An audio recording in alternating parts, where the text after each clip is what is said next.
Okay, ladies and gentleman, welcome welcome welcome. आप सभी का बहुत बहुत स्वागत है। तो शुरू कर लेंगे हमारा अगला सेशन। और आपको बताते हुए बहुत अच्छा लग रहा है कि हमने रिस्क असेसमेंट वाला जो हमारा चैप्टर है, चैप्टर नंबर 3, उसको हमने कंप्लीट कर लिया, उसका रिवीजन हमने कर लिया है। और अभी हम मूव कर रहे हैं हमारे चैप्टर नंबर 4 पर, जो कहने के लिए या देखने के लिए भी हर तरीके से सीए इंटर ऑडिट सिलेबस का सबसे बड़ा चैप्टर है। और सबसे ज़्यादा जो स्टैंडर्ड्स है ना, ऐसे ही जिनको आप बोलते हो स्टैंडर्ड्स ऑन ऑडिटिंग, वो इसी चैप्टर में कवर्ड है। तो बात की जाए कौन से स्टैंडर्ड, तो इस चैप्टर का नाम है ऑडिट एविडेंस। तो ऑडिट एविडेंस से रिलेटेड जितनी भी स्टैंडर्ड्स हैं, ऐसे 500, 501, 505, 510, 520, 530, 550, और इसके अलावा एक और स्टैंडर्ड है ऐसे 610। इस सारे के सारे इस चैप्टर में कवर्ड है। तो आज के सेशन में हम डिस्कस करने वाले हैं ऐसे 500 को। तो आप सभी को अगर मैं बता दूं, तो हम देख रहे हैं चैप्टर नंबर 4, जिसका नाम क्या है जी? इसका नाम है ऑडिट एविडेंस। ठीक है। अब मेरी एनर्जी थोड़ी सी आज हल्की सी डाउन रहेगी, बिकॉज मेरे टंग में ना ऐसा कट लगा हुआ है। ठीक है, पिछला लेक्चर काफ़ी ज़्यादा एनर्जी से कर लिया था, तो वो कट लग गया था वहाँ पे, तो वो थोड़ा हल्का सा पेन होता है बोलने पे। तो इस वजह से I am avoiding a little bit of थोड़ा मैं बीच में छींक देता हूँ ना, वो थोड़ा सा कम रहेगा, बट जितना हो सकता है उतना हम करेंगे कोशिश एनर्जी मेंटेन का। ठीक है, चलो come on guys, chapter number 4 audit evidence. आ जाएंगे फटाफट से चैप्टर पे और और ख़त्म कर लेंगे। सबसे आसान स्टैंडर्ड हमारा ऐसे 500। इस स्टैंडर्ड को बेसिस माना जाता है ऑडिट एविडेंस का। एक बात मुझे फटाफट से बता दीजिए, एक बात मुझे फटाफट से आप सभी बता दीजिए। हमने ऐसे 330 पढ़ा था। ऐसे 330 जब हम पढ़ रहे थे, तो उसमें हम क्या कर रहे थे? हम ऑडिट प्रोसीजर डिजाइन कर रहे थे, और उन ऑडिट प्रोसीजर को एक अच्छा नाम क्या दिया था? रिस्पॉन्सेस का नाम दिया था। और वो रिस्पॉन्सेस किसके थे? रिस्क ऑफ मटेरियल मिसस्टेटमेंट के। और उन रिस्पॉन्सेस को लगा के, जो कि मैंने ऐसे 330 में देखे थे, उन रिस्पॉन्सेस को लगा के मैं क्या करना चाहता था? मैं अपने रिस्क को रिड्यूस करना चाहता था to an acceptably low level. और उन प्रोसीजर्स को परफॉर्म करके, उन प्रोसेस को परफॉर्म करके मुझे क्या मिलता है? सफिशिएंट एप्रोप्रिएट ऑडिट एविडेंस मिलता है। जिससे मुझे क्या मिलता है? जिससे मुझे कंक्लूजन मिलता है। और उस कंक्लूजन के बेसिस पर मैं डिसाइड करता हूं कि मुझे कौन सा ओपिनियन देना है अपने ऑडिट रिपोर्ट में। ये पूरा बेसिक है। इस स्ट्रक्चर में जहां पर एक शब्द आता है ना, सफिशिएंट एप्रोप्रिएट ऑडिट एविडेंस, उसी ऑडिट एविडेंस की चर्चा करता है ऐसे 500 कि ऑडिट एविडेंस का मतलब क्या होता है, ऑडिट एविडेंस सफिशिएंट कब होता है, एप्रोप्रिएट कब होता है, रिलायबल होना चाहिए,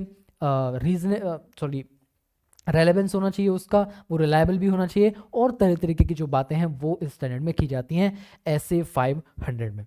दोस्तों, अगर आपको पता हो, अगर आपको पता हो, मैं अगर आपसे ऑडिट एविडेंस की बात करूँ, ऑडिट एविडेंस की बात करूँ, एग्जांपल लेना, अगर मुझे सेल्स की चेकिंग करनी है, अगर मुझे सेल्स को वेरीफाई करना है कि सेल्स है कि नहीं, तो उसके लिए मैं क्या डॉक्यूमेंट चेक करूंगा? मैं सबसे पहले इनवॉइस उठाऊंगा। इनवॉइस में उसकी जो वैल्यू आ रही होगी, क्या वही वैल्यू मेरे अकाउंटिंग रिकॉर्ड्स में भी है क्या?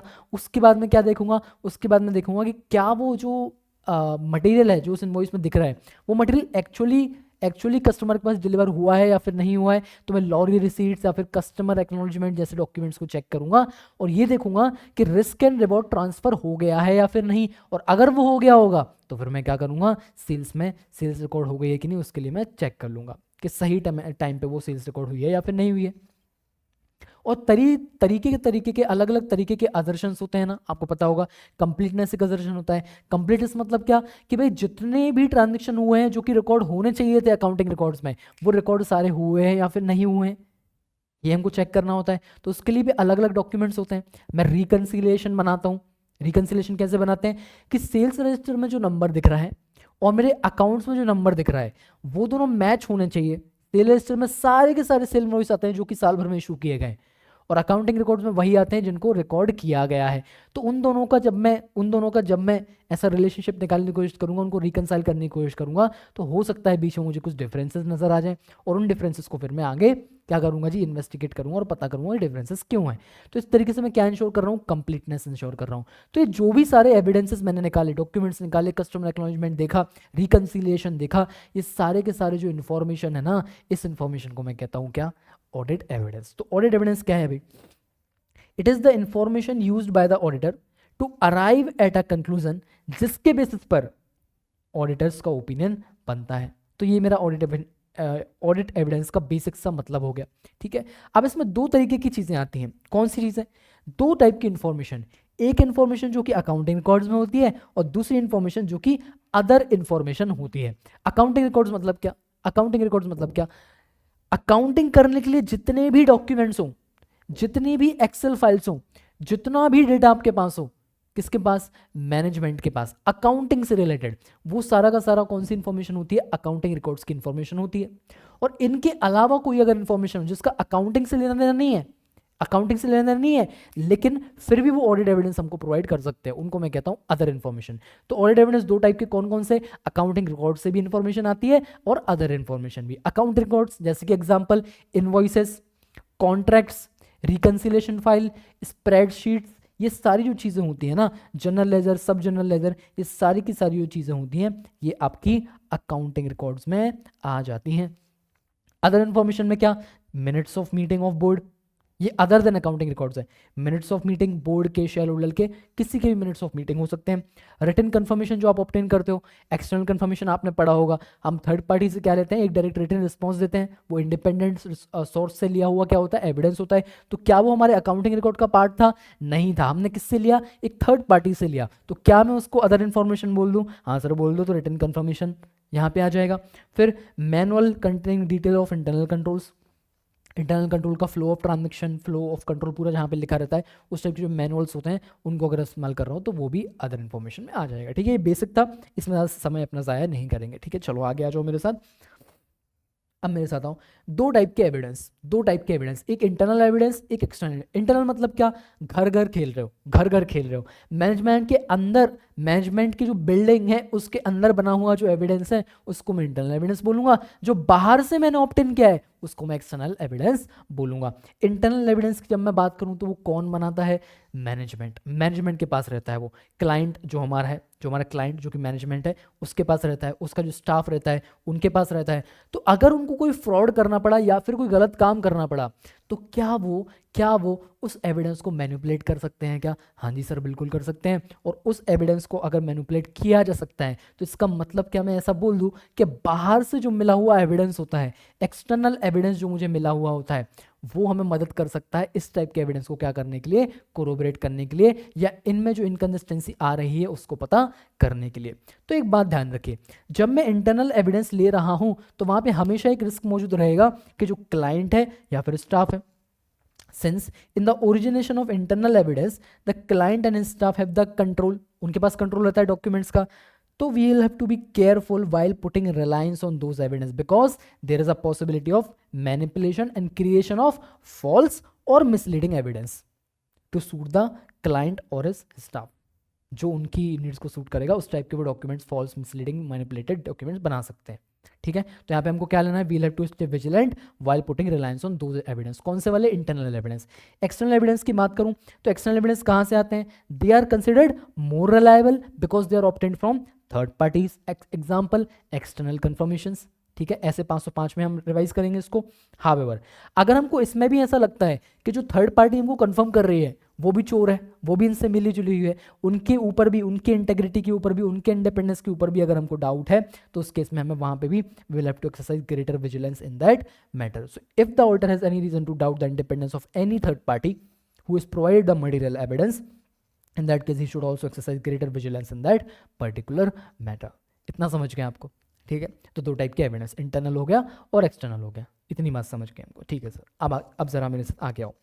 अब आते हैं मेन मुद्दे पे, relevance and reliability of audit evidence का मतलब क्या होता है। ठीक है, रेलेवेंस एंड रिलायबल। ठीक है, रिलायबल सिंपल सा मतलब अगर मैं कॉमन सेंस में आपको बोलूं तो किसी पे भरोसा करना कि कोई भरोसेमंद है कि नहीं, और रेलेवेंट मतलब कि इसी बंदे पे भरोसा करना है क्या, कि इसी बंदे पे मुझे भरोसा करना है क्या। अगर आपकी गाड़ी डीजल से चलती है तो क्या पेट्रोल अगर कोई लेके आएगा तो क्या उससे आपका प्रॉब्लम सॉल्व होगा? नहीं होगा सर। यहाँ पे मुझे किसकी जरूरत है? डीजल की जरूरत है, तो मुझे डीजल ही लाके देना पड़ेगा। मतलब petrol is not relevant, petrol is not relevant. ठीक है, क्योंकि मेरी गाड़ी किससे चलती है? डीजल से चलती है। अच्छा मुझे दूसरी बात बताओ जरा, फटाफट से बताओ, अब इसमें मैंने रिलेवेंस बता दिया आपको। अब बात आ जाती है रिलायबिलिटी की। किसकी? रिलायबिलिटी की। अब भाई मेरी गाड़ी डीजल से चलती है या पेट्रोल से चलती है, किसी भी चीज़ से चलती है, मेरी गाड़ी खराब हो गई, मेरी गाड़ी खराब हो गई, ठीक है। अब कोई बंदा वहां से, कोई एक इतनी ऐसे काले रंग की ऐसी टंकी में ना कुछ तो फ्यूल रख के लाता है, ठीक है। अब मुझको समझ में ही नहीं आ रहा है कि भाई ये पेट्रोल है डीजल है, किसी भी वजह से, जस्ट एक एग्जांपल दे रहा हूँ, किसी मुझे समझ में ही नहीं आ रहा है, तो क्या क्या मैं उस पर भरोसा कर सकता हूँ और उसको अपने इंजन में, अपनी गाड़ी की टंकी में डालूंगा? नहीं डालूंगा, उससे मेरा इंजन खराब हो सकता है, कि नहीं, और मेरा पर्पस रिजॉल्व होगा क्या? नहीं होगा, जबकि और बिगड़ जाएगी मेरी गाड़ी, तो मैं वो चीज़ उसमें नहीं डालूंगा। तो यहाँ पे क्या हुआ, क्या मुझे उस पर भरोसा है? नहीं है, मतलब वो रिलायबल नहीं है, उस पर मैं रिलाय नहीं कर सकता। हो सकता है मैं उसको डालूं, आगे चल के मेरी गाड़ी बूम उड़ जाए, ऐसा हो सकता है क्या? हो सकता है। तो सेम वे ऑडिट एविडेंस में वर्क करता है कि ऑडिट एविडेंस जो मैं ले रहा हूं, it should be relevant and it should be reliable, ठीक है। जो पर्पस मुझे अचीव करना है ऑडिट एविडेंस को लेके, वो पर्पस अगर अचीव नहीं हो रहा है उस ऑडिट एविडेंस से, तो वो मेरे लिए रिलायबल होगा या नहीं होगा? रेलेवेंट होगा या नहीं होगा? नहीं होगा सर। अच्छा, अगर मुझे एविडेंस कोई ऐसे व्यक्ति से मिलता है, जो कैसा है, इंडिपेंडेंट नहीं है, ठीक है, इंटेग्रिटी नहीं है उसकी, बुरे काम करता है, डिसऑनेस्ट है, स्क्रपलेस है, तो उस केस में क्या मैं उस एविडेंस पे रिलाई कर पाऊंगा क्या? नहीं कर पाऊंगा जी, ठीक है। तो इसीलिए हम ऑडिट एविडेंस में रेलेवेंस और रिलायबिलिटी को देखना जरूरी है, अदरवाइज आप कंक्लूजन नहीं निकाल पाओगे, ठीक है। तो हम उसको क्या नहीं बोल पाएंगे फिर बाद में? सफिशिएंट एप्रोप्रिएट ऑडिट एविडेंस नहीं बोल पाएंगे, ठीक है। आ जाओ जरा मेरे साथ यहाँ पे। तो रेलेवेंस का मतलब क्या? Relevance depends upon the logical connection. कैसे? ऑडिट एविडेंस को लेने का मेरा पर्पस क्या है, मेरे ऑडिट प्रोसीजर का पर्पस क्या है? It is a logical connection with purpose of my audit procedure. के पर्पस क्या है, उससे उस पर्पस के लिए क्या सूटेड है क्या वो ऑडिट एविडेंस, वो हमको देखना है, ठीक है। तो मान लो एग्जांपल ले लो, मुझे अकाउंट्स पेबल चेक करना है। अगर मुझे अकाउंट्स पेबल चेक करना है कि अकाउंट पेबल कहीं ज्यादा तो नहीं दिख रहा, मेरे बैलेंस शीट में अकाउंट्स पेबल कहीं ज्यादा तो नहीं दिख रहा, तो मुझे क्या देखना है? मुझे ओवर स्टेटमेंट चेक करना है कि कहीं ओवर स्टेटमेंट तो नहीं हो गया। तो उसके लिए I can check the recorded amounts. कर सकता हूं क्या रिकॉर्डेड अमाउंट्स को चेक? हाँ सर, रिकॉर्डेड अमाउंट्स को हम चेक कर सकते हैं, ठीक है। तो यहाँ बुक पे आओ जरा, देखो यहाँ पे क्या लिखा है, relevance deals with logical connection with the purpose of the audit procedure and the assertion under consideration. हम कौन सा वाला पार्ट अभी देख रहे हैं? हम पर्पस वाला पार्ट यहाँ पे देख रहे हैं। तो if the purpose of an audit procedure is to test for over statement in the existence or valuation of accounts payable, in that case testing the recorded accounts payable may be a relevant audit procedure। जो amounts recorded हैं उनको मैं test करूंगा, तो मुझे कुछ documents नहीं मिलेंगे कुछ अमाउंट के, तो मुझे पता लगेगा कि हाँ यार यहाँ पे ट्रेड पेबल आपने ज़्यादा दिखाया है, ओवर स्टेटेड दिखाया है। अच्छा, अगर मान लो मुझे अंडर स्टेटमेंट की बात करनी है, मुझे चेक करना है कि कहीं ट्रेड पेबल कम तो रिकॉर्ड नहीं किया, कहीं मेरी लायबिलिटी कम तो नहीं है, ठीक है, लायबिलिटी मेरी कम तो नहीं है। तो उस केस में क्या मैं रिकॉर्डेड अमाउंट्स को चेक कर सकता हूं क्या? उस केस में जो चीज़ पहले ही गलत है, उस चीज़ को गलत पे ही आप काम करोगे तो आपको वो गलत भी सही लगने लगेगा। तो बेसिकली मुझे अंडर स्टेटमेंट चेक करना है कि कहीं ऐसा ना हुआ हो कि ट्रेड पेबल में कुछ चीज़ें रिकॉर्ड की ही ना हो, रिकॉर्ड की ही ना हो। तो उसमें मेरे पास ऑप्शन रहता है to check what subsequent disbursement के आफ्टर द ईयर एंड मैंने पेमेंट कितना किया। अगर एक वेंडर जिसके लिए मेरी लायबिलिटी ट्रेड पेबल दिख रहा था मान लो 50,000 रुपए, ठीक है, अब मुझे अंडर स्टेटमेंट चेक करना है, मैं ऑडिट कर रहा हूं मई में, तो मैं आफ्टर 31 मार्च में चेक करूंगा कि अप्रैल और मई के अंदर उस पर्टिकुलर वेंडर को पेमेंट कितनी करी है। अगर आपने उसको 60 से 70,000 पेमेंट करी होगी उस पर्टिकुलर इनवॉइस के अगेंस्ट या फिर उस ईयर के अगेंस्ट, तो फिर मैं देखूंगा कि भाई आपने रिकॉर्ड 50,000 किया था, आपने पेमेंट 70,000 किया, मतलब यहाँ पे 20,000 का अंडर स्टेटमेंट था। इतना समझे आप, ठीक है। तो एक ये ऑप्शन है। फिर अनपेड इनवॉइसेस एक होता है, फिर सप्लायर स्टेटमेंट एक होता है, सप्लायर अपना स्टेटमेंट भेजता है कि भाई कितना पैसा हमें आपसे लेना है, तो एक कंफर्मेशन वगैरह जब हम लेते हैं ना तब ये सप्लाई स्टेटमेंट हमको मिल जाता है। तो अंडर स्टेटमेंट के लिए अलग प्रोसीजर, इसके लिए अलग ऑडिट एविडेंस। तो ऐसा कहना चाहते हैं कि भाई पर्पस पे डिपेंड करता है कि आपका जो ऑडिट एविडेंस है वो रेलेवेंट है या फिर नहीं है, ठीक है। तो यहाँ पे देखो क्या लिखा है, on the other hand when testing for understatement in existence of valuation of accounts payable, testing the recorded amounts of payable would not be relevant, but testing such information such as subsequent disbursement, unpaid invoices and supply statement can provide us the relevant evidence. ठीक है जी, इतना समझ गए जी, ठीक है। Simple सी बात है, a given set of audit procedure में provide audit evidence that is relevant to certain assertions but not others. सीधी बात, एक ऑडिट एविडेंस जरूरी नहीं है कि वो बाकी असर्शन के लिए भी एविडेंस हो, बाकी असर्शंस को भी एड्रेस करें।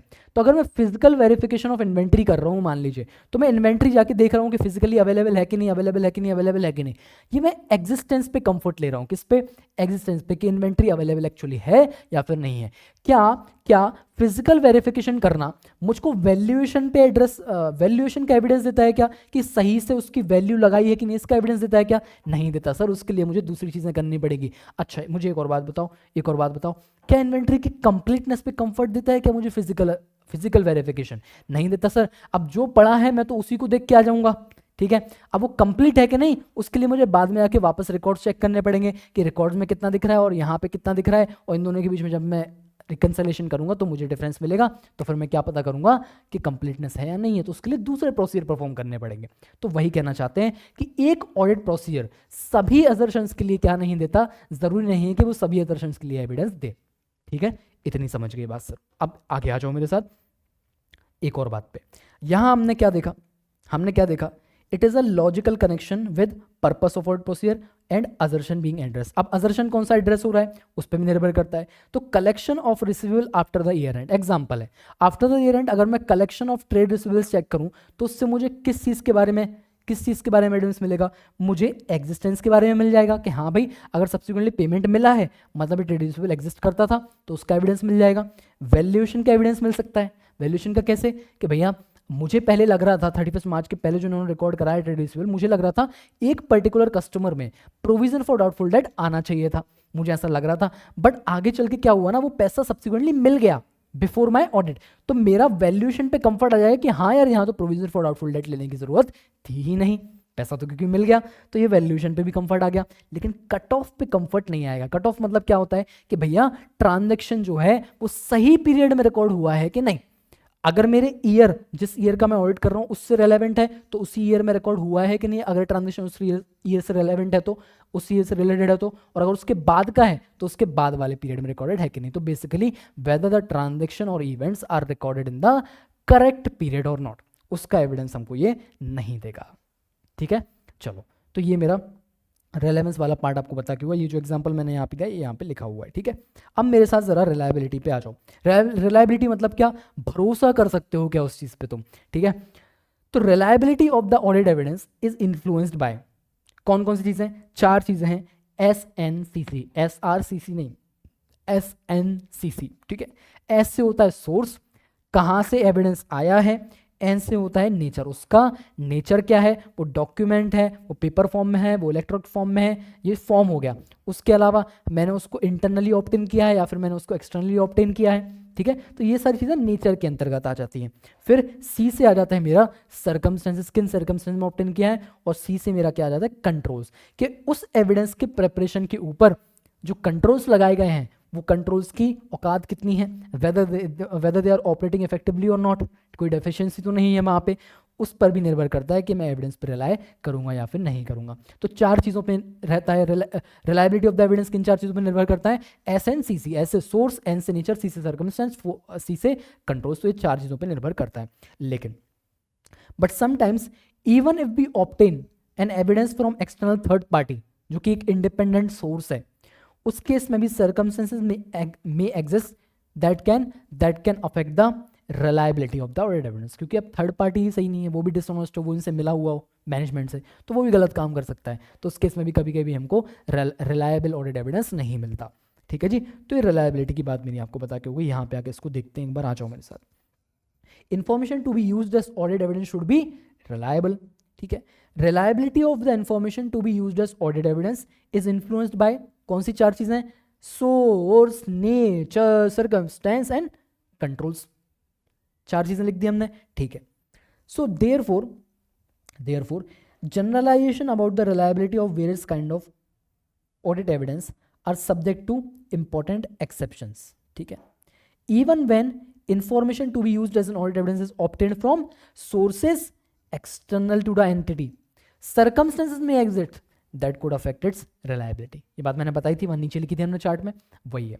तो यहाँ पे देखो हमसे सवाल पूछा है रिलायबिलिटी इज इंक्रीज व्हेन, किसी भी ऑडिट एविडेंस की रिलायबिलिटी इंक्रीज कब हो जाती है, कब वो ज़्यादा रिलायबल हो जाता है। तो ये 4-5 पॉइंट्स बताएं जिन केस में जनरली बोल रहा हूँ, जनरलाइजेशंस ये हैं कि इन केसेस में ऑडिट एविडेंस जनरली ज़्यादा रिलायबल होता है, but there could be exceptions, वो एक्सेप्शंस हमको यहाँ पे बताएं।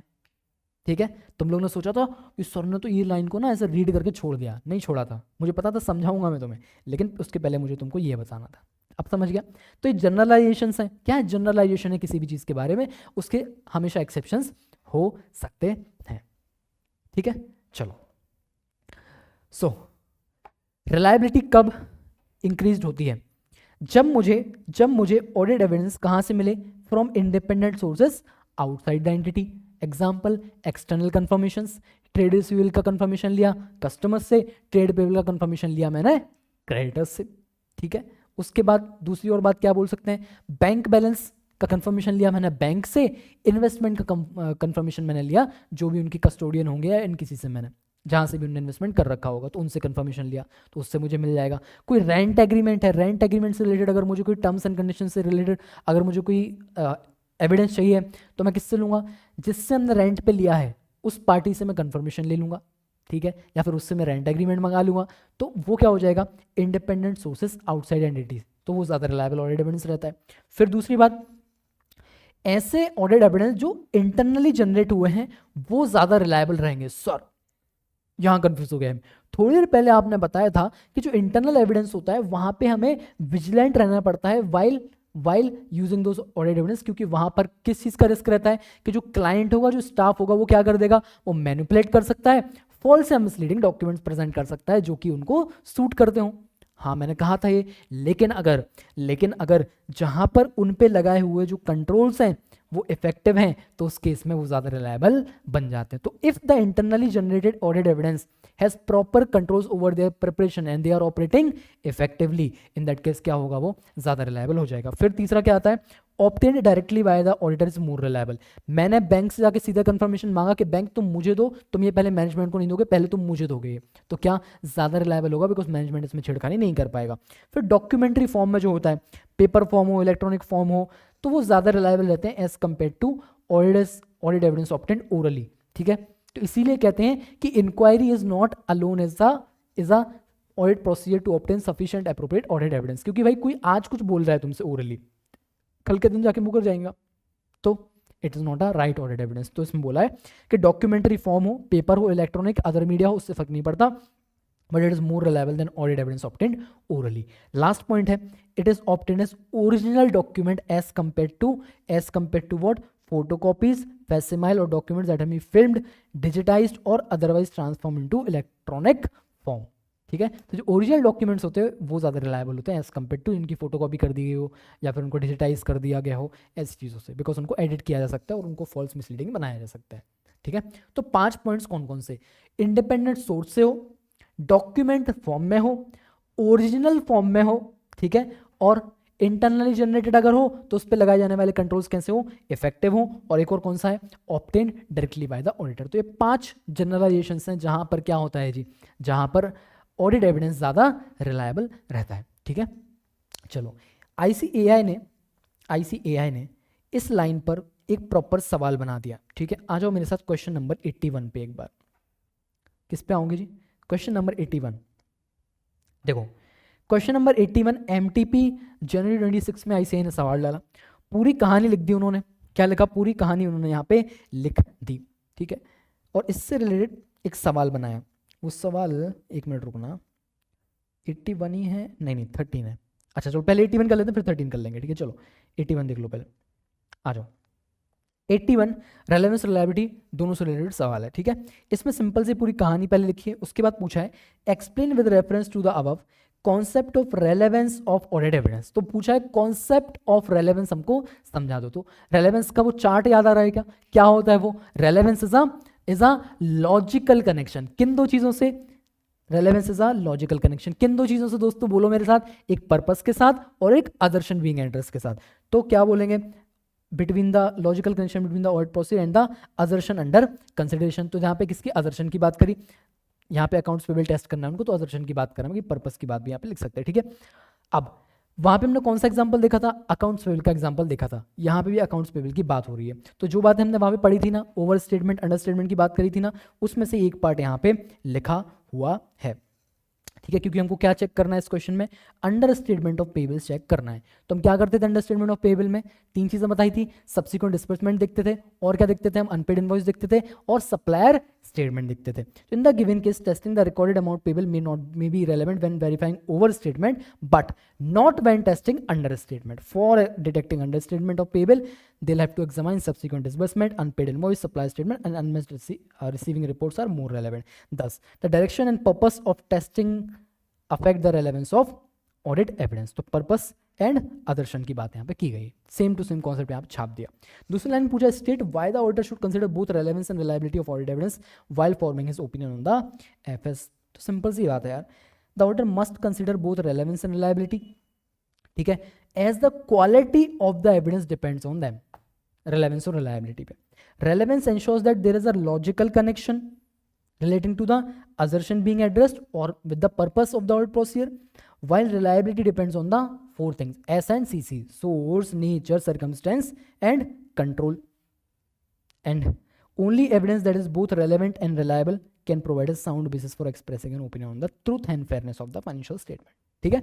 इतनी अंग्रेजी लिख के नहीं भी है, जो बेसिक हमारे कॉन्सेप्ट का पार्ट है उतना लिख के भी आए तो 4 नंबर का सवाल अगर आएगा तो आपको किसी भी हालत में 3 नंबर तो जरूर मिलेंगे, ठीक है। चलो अब मेरे साथ आप क्वेश्चन नंबर 13 पर आ जाओ।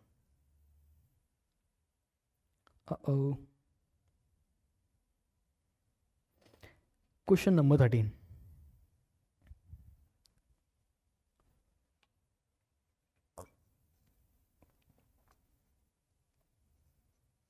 चलो जनवरी 25 के एमटी में पूछा गया ये सवाल, ठीक है। इसमें देखो पूछा है, the reliability of audit evidence depends on S N C C, ठीक है।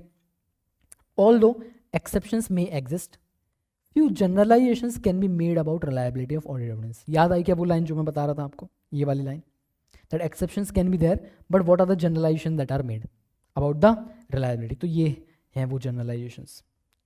तो बस इस लाइन को आपको आइडेंटिफाई करना, discuss such generalisation that can be made about reliability of audit evidence. तो वो 4-5 जो पॉइंट्स हैं वो आप पॉइंट्स यहाँ पे लिखोगे, ठीक है।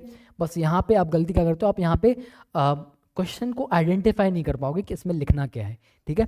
बिकॉज अगर आपको रटवाया ही गई होगी चीज़ें, रूट लर्निंग करवाई गई होगी, तो मोस्ट प्रॉब्ली ये पार्ट आपको बस याद होगा बट आपको समझेगा नहीं कि लिखना क्या है, ठीक है। तो ये जनरलाइजेशंस होते हैं, इनके एक्सेप्शंस क्या होते हैं। एग्जांपल मैंने क्या दिया था कि इवन इफ आप डायरेक्टली बाहर से ऑप्टेन करो या किसी थर्ड पार्टी से ऑप्टेन करो, there will always be a chance कि भैया वो भी इंडिपेंडेंट ना हो या फिर वो इंटेग्रिटी मेंटेन ना करता हो, तो वहाँ पे भी हमें डाउट आ जाए और उसकी वजह से हमारी रिलायबिलिटी इंपैक्ट हो जाए। तो एक्सेप्शंस हमेशा मौजूद रहेंगे, ठीक है। तो इससे रिलेटेड वो सवाल है, तो ये 5 पॉइंट्स लिखने अगर आपसे जनरलाइजेशंस के बारे में पूछा गया तो, ठीक है। चलो ये क्वेश्चन नंबर 13 MTP जनवरी 25 का क्वेश्चन है, 5 मार्क्स का, ठीक है। चलो आ जाओ बुक पर वापस से। अब बात करेंगे sufficiency and appropriateness of audit evidence. ये शब्द हम अभी तक बार बार सुन रहे थे बट इसके बारे में अब यहाँ पे ऐसे 500 में चर्चा की जा रही है। सफिशिएंसी का मतलब क्या, सफिशिएंसी का मतलब क्या, sufficiency comes from a word sufficient, ठीक है। किससे आता है, सफिशिएंट से आता है। एक इंसान को कितनी गर्लफ्रेंड सफिशिएंट होती हैं, वो उसका अपना पर्सनल जजमेंट होता है, ठीक है। सफिशिएंट किन टर्म्स में देखते हो आप, क्वांटिटी के टर्म्स में देखते हो, but as per my personal judgement 1 is only sufficient, ठीक है। चलो टॉपिक पे आते हैं, sufficient and appropriate audit evidence की बात यहाँ पे हम कर रहे हैं, ठीक है। सफिशिएंसी की जब मैं आपसे बात करूं तो यहाँ पे बात की जाती है किसकी, जनरली नंबर ऑफ सैंपल्स की, जिसको मैं क्या बोलता हूँ, ऑडिट एविडेंस। तो नंबर ऑफ ऑडिट एविडेंस मुझे कितना चाहिए, कितना सारा ऑडिट एविडेंस मुझको चाहिए एक रिस्क को एड्रेस करने के लिए, ठीक है।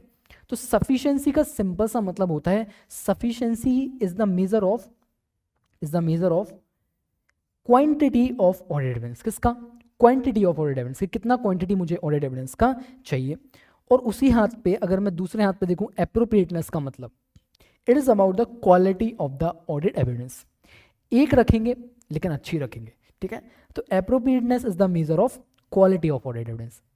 तो इसमें आता है क्वालिटी और सफिशिएंसी में आता है क्वांटिटी। अभी एक आंसर में क्या हम पढ़ के आए हैं कि सर रेलेवेंस और रिलायबिलिटी जो होता है it is the quality of the audit evidence, it defines the quality of the audit evidence. कौन सी दो चीजें? रेलेवेंस और रिलायबिलिटी।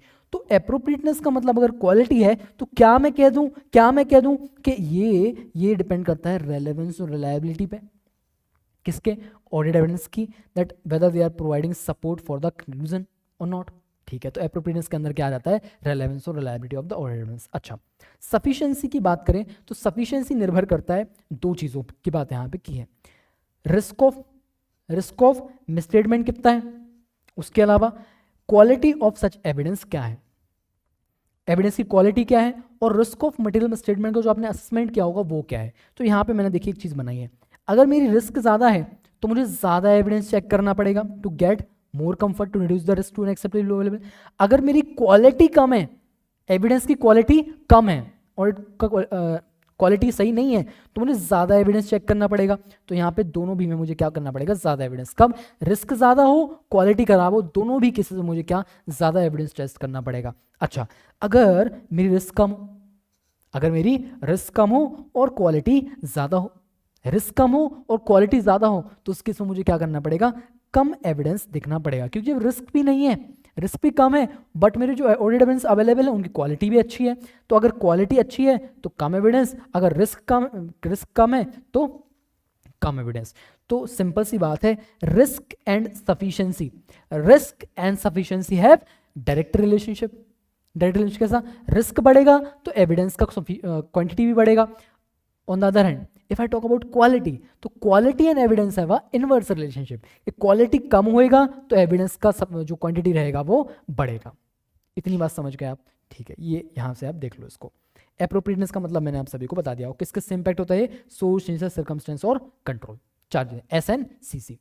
चलो अब आ जाओ जरा सा आगे, obtaining sufficient and appropriate audit evidence by the auditor.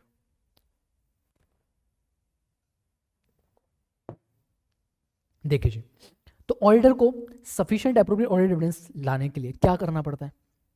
ऐसे 330 रिस्पॉन्स डिजाइन करने पड़ते हैं, और रिस्पॉन्स डिजाइन करते वक्त वो करता क्या था? Ultimately he used to design the audit procedure, और उन ऑडिट प्रोसीजर्स को क्या मिलता था? Sufficient appropriate audit evidence.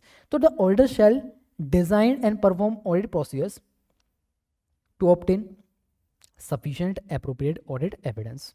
ठीक है, now necessary to support the auditor's opinion and report. जो सफिशिएंट एप्रोप्रिएट ऑडिट एविडेंस है ना, ऐसा एविडेंस चाहिए है that is necessary to support what? To support the auditor's opinion and report. कि भैया जो सफिशिएंट एप्रोप्रिएट ऑडिट एविडेंस होता है ना, अगर आपको ऑडिटर के ओपिनियन को और दी जाने वाली ऑडिट रिपोर्ट को सपोर्ट अगर करना है तो you need sufficient appropriate audit evidence.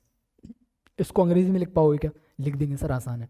चलो, audit evidence is necessary to support the auditor's opinion as well as report.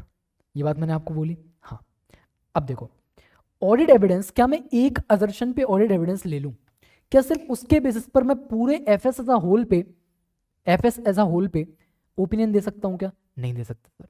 तो मतलब मैं अलग अलग असर्शंस पे मिले हुए एविडेंस और एफएस लेवल पे मिले हुए एविडेंस, दोनों को भी जब कंबाइन करके एक कंक्लूजन ड्रॉ करूंगा, तब जाके मैं एफएस एज अ होल पे एक ओपिनियन दे पाऊंगा और एक रिपोर्ट इशू कर पाऊंगा। ठीक है, तो क्या मैं ऐसा बोल सकता हूं, क्या मैं वैसा बोल सकता हूं कि सफिशिएंट एप्रोप्रिएट ऑडिट एविडेंस जो होते हैं they are cumulative in nature and is primarily obtained from audit process perform during the course of audit. पहला पॉइंट। दूसरी बात समझिए मेरी, अब ये जो इंफॉर्मेशन होती है ये मुझे कहां कहां से मिल सकती है? इनसाइड द एंटिटी मिल सकती है, आउटसाइड द एंटिटी मिल सकती है, दोनों भी जगह से मिल सकती है सर। और क्या अकाउंटिंग रिकॉर्ड से मिल सकती है और अदर इंफॉर्मेशन से मिल सकती है? हाँ सर, दोनों से भी मिल सकती है। तो information could be obtain from other sources such as previous audits, पिछले ऑडिट से भी उठा सकते हैं एविडेंस। उसके अलावा sources inside outside entity and the accounting records are an important source of audit evidence. तो अकाउंटिंग रिकॉर्ड इंपॉर्टेंट सोर्स होता है। ठीक है, पहला प्राइमरीली सोर्स होता है एविडेंस का। देन आगे चल के हम एक टॉपिक पढ़ेंगे जहां पे मैनेजमेंट एक्सपर्ट, मतलब मैनेजमेंट के द्वारा एंगेज या एम्प्लॉय किया गया एक्सपर्ट जो रहता है वो उनको एविडेंस, उनको काम करने में मदद करता है। उससे उसका जो काम है उसको मैं एज अ ऑडिट एविडेंस इस्तेमाल अगर करता हूं तो उसको कहा जाता है using the work of information that may be used as audit evidence may have been prepared using the work of management expert. तो एविडेंस को कैसे बनाया गया होगा? With the use of the work of management expert. कौन use कर रहा है? मैनेजमेंट यूज कर रहा है, इसीलिए मैं उसको क्या बोल रहा हूं? मैनेजमेंट्स एक्सपर्ट बोल रहा हूं. अगर ऑडिटर एक्सपर्ट इस्तेमाल करता है तो उसको क्या बोलते हैं? ऑडिटर्स एक्सपर्ट बोलते हैं, बट यहाँ पे मैनेजमेंट एक्सपर्ट की बात की जा रही है. तो information that may be used as auditors may have been prepared using the work of management expert. ठीक है, अब समझिएगा. जो ऑडिट एविडेंस होता है ना, ऑडिट एविडेंस कभी कभी ऐसा भी हो सकता है जो असर्शन को कॉन्ट्राडिक्ट करता हो. जनरली हमें कैसा वाला ऑडिट एविडेंस पता है? जो असर्शन को सपोर्ट करता है. बट ऐसे ऑडिट एविडेंस भी होते हैं जो क्या करते हैं? कॉन्ट्राडिक्ट करते हैं किसी भी असर्शन को. कि मैनेजमेंट बोलता है कि हमारे पास इन्वेंट्री है, लेकिन हमको कोई ऑडिट एविडेंस ऐसा मिल सकता है जो इंडिकेट करता हो कि भैया एग्जिस्टेंस नहीं है, एग्जिस्टेंस का दर्शन नहीं है यहाँ पे. तो audit evidence comprise information that supports and any information that contradict such assertion. Last point, in addition in some cases the absence of information. Tricky point है, इस पे आप स्टार मारिए. ठीक है, आईसीएएस ने इससे एक सवाल भी पूछा है, तो यहाँ पे आपको कंफ्यूज नहीं होना है. इन case of absence of information, जहां पे हमें कोई इंफॉर्मेशन नहीं मिल रही है, is also used by the auditor and it also constitutes as an audit evidence. तो अगर कोई इन्फॉर्मेशन हमको नहीं मिल रही है ना, तो उसका मतलब है कि भैया ऑडिटर इसको भी कंसिडर करके कुछ ना कुछ कंक्लूजन निकालेगा कि इन्फॉर्मेशन ही नहीं है. मान लीजिए आप कहते हैं कि आपने कोई सेल्स का नंबर रिकॉर्ड करके रखा है, ठीक है, लेकिन उसके अगेंस्ट आपके पास इनवॉइस नहीं है, तो it is the absence of information. तो it is also an audit evidence. Absence of information is also audit evidence. और उससे क्या कंक्लूड करेगा ऑडिटर? कि भैया सेल्स के इनवॉइस नहीं है, मतलब हम कैसे मान लें सेल्स है कि नहीं? तो कंक्लूजन पे आ रहा है क्या? तो मतलब वो आगे चल के क्या करेगा? अपने रिपोर्ट में मॉडिफाइड ओपिनियन देगा, disclaimer of opinion most probably, कि भैया हमको ऑडिट एविडेंस ही नहीं मिला. ठीक है, तो in addition in some cases absence of information also used by the auditor and therefore also constitutes as an audit evidence. Example, management's refusal to provide a requested representation. written representation लेते हैं ना ऐसे 580 के हिसाब से, वो देने से अगर मैनेजमेंट मना कर दे तो उसको मैं मानूंगा कि भैया एब्सेंस ऑफ इन्फॉर्मेशन है. इससे रिलेटेड एक सवाल है क्वेश्चन नंबर 10. ठीक है, और एक सवाल है क्वेश्चन नंबर 82. ये दोनों के दोनों हमको देखने हैं. ठीक है, बट उससे पहले एक बार रिवाइज करें 5 पॉइंट्स कौन कौन से. सबसे पहले मैंने क्या बोला? हम क्या करते हैं? वी डिजाइन, किताब पे मत देखो, क्या करते हैं हम? We design the audit procedure and we perform the audit procedure to obtain what sufficient appropriate audit evidence. और सफिशिएंट एप्रोप्रिएट ऑडिट एविडेंस क्यों रिक्वायर्ड है? To support the auditor's opinion as well as the auditor's report. ठीक है, अब एक बात बताओ मुझे, कहाँ से आता है? अकाउंटिंग रिकॉर्ड से आता है. तो क्या मैं बोल दूं accounting records become the primary source? तो क्या मैं उसको बोल दूं it is the important source of audit evidence? हाँ sir, accounting records are the important source of audit evidence. तो मुझे audit evidence inside the entity से भी मिल सकता है, विद इन द एंटिटी भी मिल सकता है, और आउटसाइड द एंटिटी भी मिल सकता है. दोनों भी जगह से मिल सकता है. क्या मिल सकता है सर? क्या मैं एक असर्शन पर काम करके ऐसा बोल दूं कि रिपोर्ट में जाके मैं बोल दूं क्वालिफाइड ओपिनियन है? नहीं. एक असर्शन पे सिर्फ एविडेंस लाने से काम नहीं चलता. ओपिनियन को अगर सपोर्ट करना है, रिपोर्ट को अगर सपोर्ट करना है, तो आपको क्या करना पड़ेगा? पूरे असर्शंस पे काम करना पड़ेगा, सारे एरियाज के, और ओवरऑल एफएस लेवल पे एविडेंस लाना पड़ेगा, तब आप कंक्लूड कर पाओगे. तो क्या मैं ऐसा बोल दूं कि क्या audit evidence is cumulative nature, is in the cumulative nature? हाँ, क्यूमुलेटिव नेचर में होता है. उसके बाद मैंने बात किसकी करी थी? उसके बाद बात करा था कि भैया information can also include the audit evidence that is prepared by the management using the work of management expert. ऐसा भी कर सकते हैं क्या? बिल्कुल कर सकते हैं सर. अच्छा, मुझे एक और बात बताना, क्या absence of information is also an audit evidence? Yes sir, absence of information is also an audit evidence. Example क्या है? When management refuses to provide a written representation. ठीक है, उसके अलावा ऑडिट एविडेंस क्या करते हैं? हमेशा सपोर्ट करते हैं क्या असर्शन को? सर सपोर्ट तो करते हैं कभी कभी, लेकिन कभी कभी ऐसा भी हो सकता है कि वो कॉन्ट्राडिक्ट करें किसी असर्शन को. तो ये 5 पॉइंट्स आपको लिखने हैं एग्जाम में. ठीक है, मेरे साथ एक बार आप क्वेश्चन नंबर 10 पर हो. क्वेश्चन नंबर 10 आ जाइए. एमटीबी में 24 में पूछा गया ये सवाल है. ठीक है, इसमें एक सीए स्टूडेंट है, is a part of an engagement team, audit engagement team. उसको परचेज वेरीफाई करने हैं. क्या वेरीफाई करना है? परचेज वेरीफाई करना है from records and bills of the company. सही बात है, उसी से करेंगे. ठीक है, नाउ उसको एक और रिस्पॉन्सिबिलिटी दी गई to obtain written representation regarding the physical verification of inventories. 2 जिम्मेदारी, परचेज देखना है, परचेज टेस्टिंग करना है रिकॉर्ड्स और बिल से, और दूसरी बात वेरिफिकेशन ऑफ इन्वेंट्री भी करना है, ठीक है। और इस कंपनी का नाम क्या है जिसका ये ऑडिट कर रहे हैं? इसका नाम है जी, इसका नाम है टिम प्राइवेट लिमिटेड, ठीक है।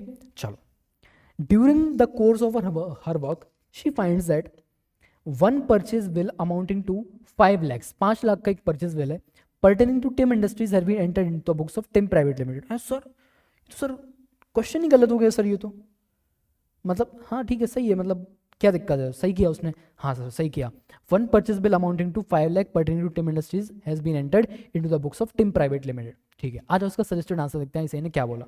हमसे पूछा है discuss whether each of the above constitute audit evidence, state reasoning for your answer. पूछ रहे हैं यहाँ पे जो लिखा हुआ है क्या वो सच में ऑडिट एविडेंस है, या बताओ और डिस्कस भी करो उसको। तो दूसरा पॉइंट हम देखेंगे, पहले पहला पॉइंट का आंसर देखते हैं। देखिए क्या लिखा है, audit evidence comprise both information that support and corroborates management assertions and any information that contradicts such assertion।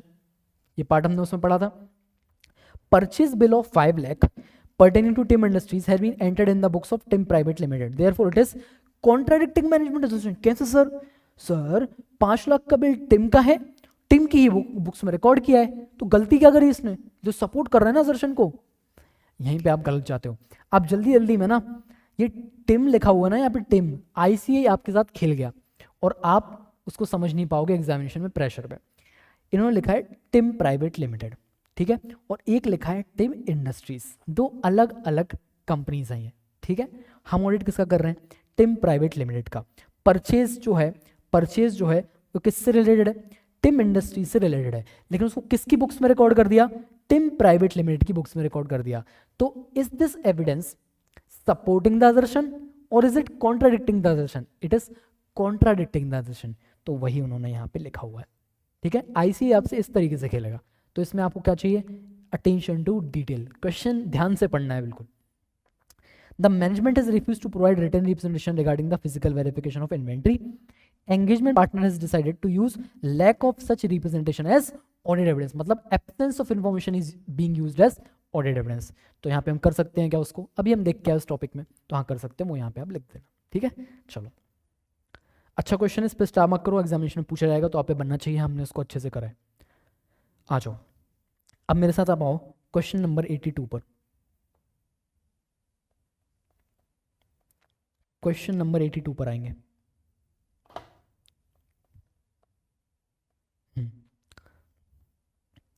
MTB जनवरी 26 में पूछा गया सवाल है, ठीक है। सिंस जनवरी 26 में पूछा गया एमटी में, तो हो सकता है एग्जामिनेशन में रिपीट कर दें, इसलिए इसको अच्छे से देख लो। Auditor performs various audit procedure such as inspection, observation, confirmation, recalculation, reperformance, analytical procedure, ठीक है। Some information obtained supports management assertion while other information appears to contradict them.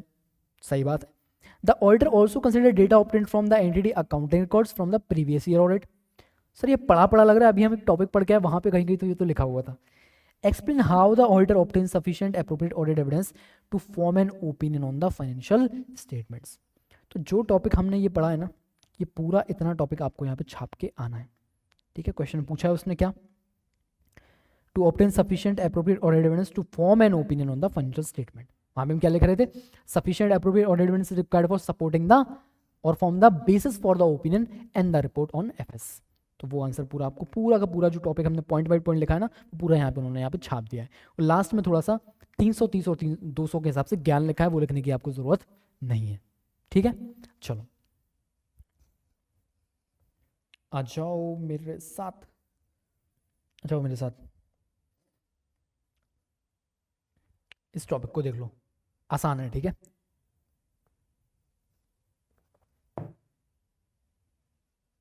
Factors affecting sufficiency, मतलब क्वांटिटी ऑफ एविडेंस किन factors पे निर्भर करता है, ये लिखे हुए हैं यहाँ पे। रिस्क ऑफ मेटेरियल मिसस्टेटमेंट तो हमने देख ही लिया already.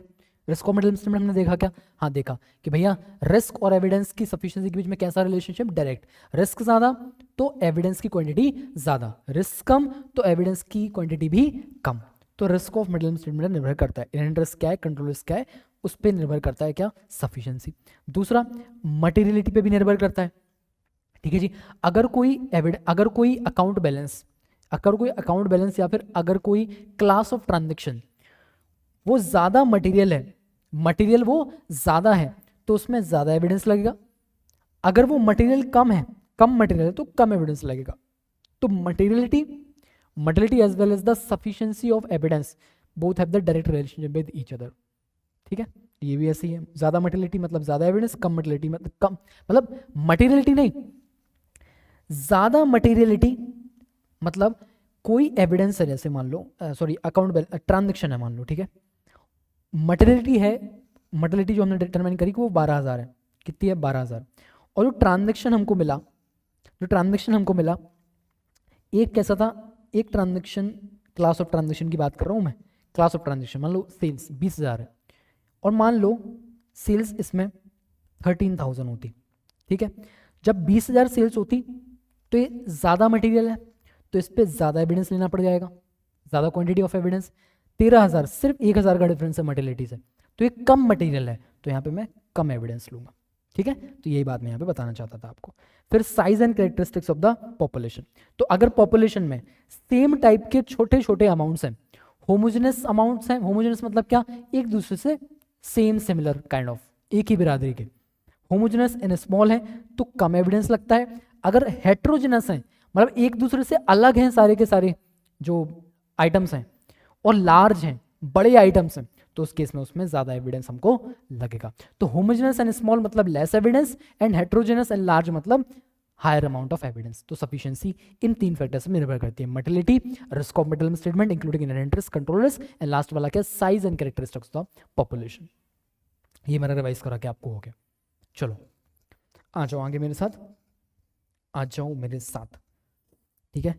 Audit procedure for obtaining audit evidence में क्या था, रिस्क असेसमेंट प्रोसीजर परफॉर्म करते हैं, फर्दर ऑडिट प्रोसीजर परफॉर्म करते हैं, हम पहले देख चुके हैं। फर्दर ऑडिट प्रोसीजर में क्या क्या आता है, क्या आता है बोलो मेरे साथ, जल्दी जल्दी बोलो यार, आना चाहिए ये। Test of controls, test of controls आता है क्या, आता है सर। उसके बाद दूसरा क्या आता है, सब्सटेंटिव प्रोसीजर। सब्सटेंटिव प्रोसीजर के दो बच्चे कौन कौन से, टीओडी टेस्ट ऑफ डिटेल्स, और दूसरा क्या, substantive analytical procedure. Test of details के दो कौन से बच्चे होते थे, वाउचिंग होता था सर, वेरिफिकेशन होता था। वाउचिंग मतलब मैं क्या करता था, मैं डॉक्यूमेंट्स में टिक्का टिक्का टिक्का करता था, जनरली क्लास ऑफ ट्रांजेक्शंस के लिए वो काम में आते थे। On the other hand verification कब काम आता था, अकाउंट बैलेंसेस वगैरह चेक करने के लिए वेरिफिकेशन काम में आता था, जहां पे मैं क्या करता था, जाता था इन्वेंट्री को आंखों से देख के और काउंट करके वेरीफाई करके आता था। फिक्स असेट जाता था आंखों से देख के और काउंट करके आता था, तो ये मेरा अकाउंट बैलेंसेस हो जाते थे। ठीक है, तो चलो आपको याद क्या रखना है, टेस्ट ऑफ कंट्रोल है, सब्सटेंटिव प्रोसीजर है, उसके दो बच्चे टीओडी और सब्सटेंटिव एनालिटिकल प्रोसीजर्स। ठीक है, तो ये मैंने आपको लास्ट सेशन में ही बताया था, ये होते हैं क्या, नेचर ऑफ प्रोसीजर्स। क्या होते हैं, nature of audit procedure. But एक टाइप्स ऑफ ऑडिट प्रोसीजर भी होते हैं, टाइप्स ऑफ ऑडिट प्रोसीजर ये हैं। ठीक है, टाइप्स ऑफ ऑडिट प्रोसीजर में आता है inspection, observation, external confirmation, recalculation, reperformance, analytical procedures और इंक्वायरी। ये 7 चीजें हैं जो टाइप्स ऑफ ऑडिट प्रोसीजर है, इनको अब हमें देखना है। ठीक है, चलो सबसे पहले मेरे साथ आप देखोगे इंस्पेक्शन। ठीक है, चलो इंस्पेक्शन देखते हैं। इंस्पेक्शन में क्या होता है, इंस्पेक्ट कर रहा हूं, रिकॉर्ड एंड डॉक्यूमेंट को चेक कर रहा हूं, तो examination of records and documents. अब वो रिकॉर्ड्स एंड डॉक्यूमेंट्स इंटरनल हो, एक्सटर्नल हो, डॉक्यूमेंट पेपर फॉर्म में हो, इलेक्ट्रॉनिकल फॉर्म में हो, अदर मीडिया में हो, ये हो गया क्या इंस्पेक्शन। डेफिनेशन क्या इंस्पेक्शन की, inspection is a examination of records and documents, records and documents comma internal और external, whether in the form of paper, electronic और अदर मीडिया। ठीक है, तो ये हो गया मेरा इंस्पेक्शन।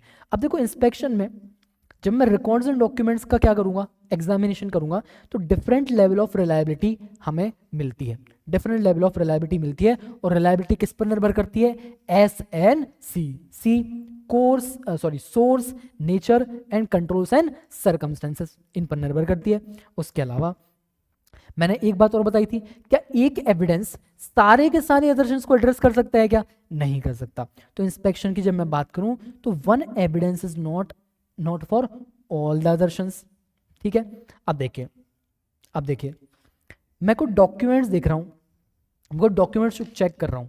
ठीक है, डॉक्यूमेंट चेक कर रहा हूं, it provides direct evidence of existence, ये डायरेक्ट एविडेंस है एग्जिस्टेंस का।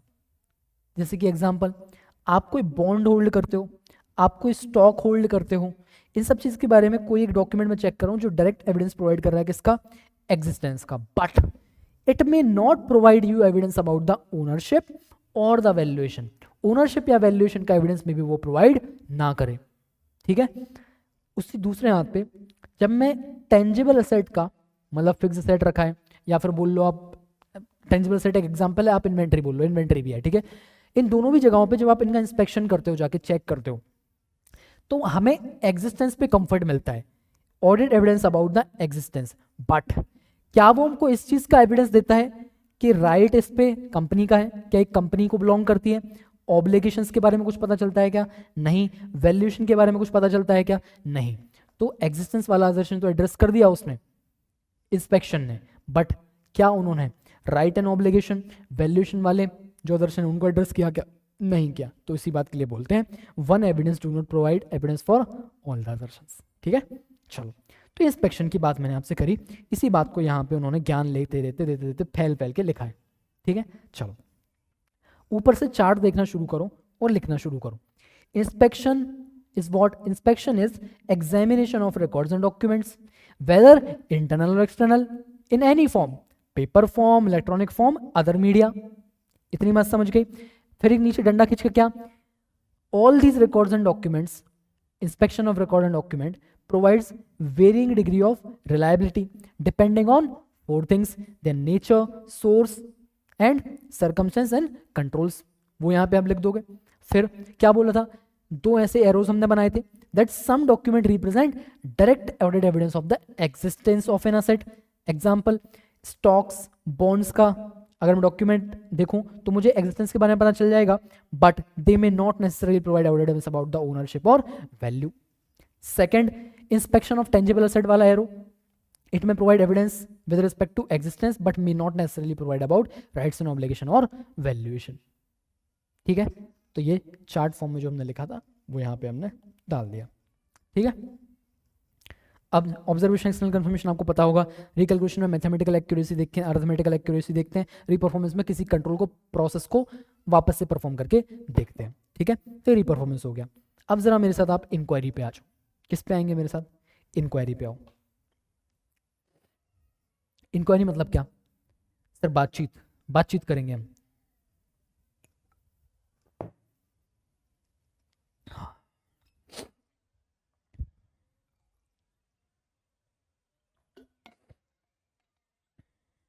क्या करेंगे, बातचीत। आ जाओ। तो भैया देखो, इंक्वायरी में क्या रहता है, इंक्वायरी में सिंपल सी बेसिक बात है, मैनेजमेंट का बंदा हो, विद इन द एंटिटी कोई स्टाफ हो, या आउटसाइड द एंटिटी कोई बंदा हो, इन सबसे मैं क्या बात कर रहा हूँ, कोई भी बात कर रहा हूँ रिलेटेड टू माई ऑडिट। और उस बात से क्या मैं उनसे दोस्ती करना चाहता हूँ, क्या मैं उनसे गुफ्तगू कर रहा हूँ, ठीक है, फालतू बातें कर रहा हूँ, नहीं। I am trying to seek some information, मैं कोई इन्फॉर्मेशन लेना उनसे चाहता हूँ रिलेटेड टू माई ऑडिट, ठीक है। अब मुझे इन्फॉर्मेशन किससे मिल सकती है, नॉलेजेबल पर्सन से ही मिल सकती है, किसी झंडू आदमी से तो मिलेगी नहीं, नॉलेजेबल पर्सन ही मुझे कोई इन्फॉर्मेशन देगा। तो seeking information from knowledgeable persons, चाहे वो विद इन द एंटिटी हो, आउटसाइड द एंटिटी हो, फाइनेंशियल इंफॉर्मेशन हो, नॉन फाइनेंशियल इंफॉर्मेशन हो, किसी भी प्रकार की इंफॉर्मेशन मैं उनसे ऑब्टेन कर सकता हूँ, that is relevant to my audit, ठीक है जी, समझ गए। अच्छा, ये इंक्वायरी जो होती है, ये रिटन इंक्वायरी भी हो सकती है, फॉर्मली रिटन इंक्वायरी ईमेल पे या फिर पेपर पे लिखी हुई इंक्वायरी भी हो सकती है, या फिर इनफॉर्मल ओरल इंक्वायरी भी हो सकती है, मुंह के द्वारा वार्तालाप करके भी की गई इंक्वायरी भी हो सकती है, ठीक है। फॉर्मल रिटन, इनफॉर्मल ओरल, ठीक है। चलो, and this is used throughout the audit, inquiry throughout the audit चलती है।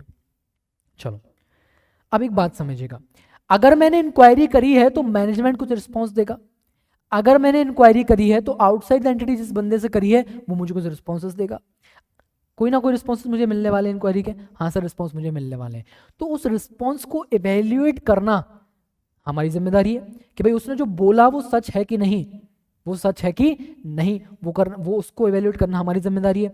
तो evaluating the responses obtained from an inquiry is an integral part of the inquiry process।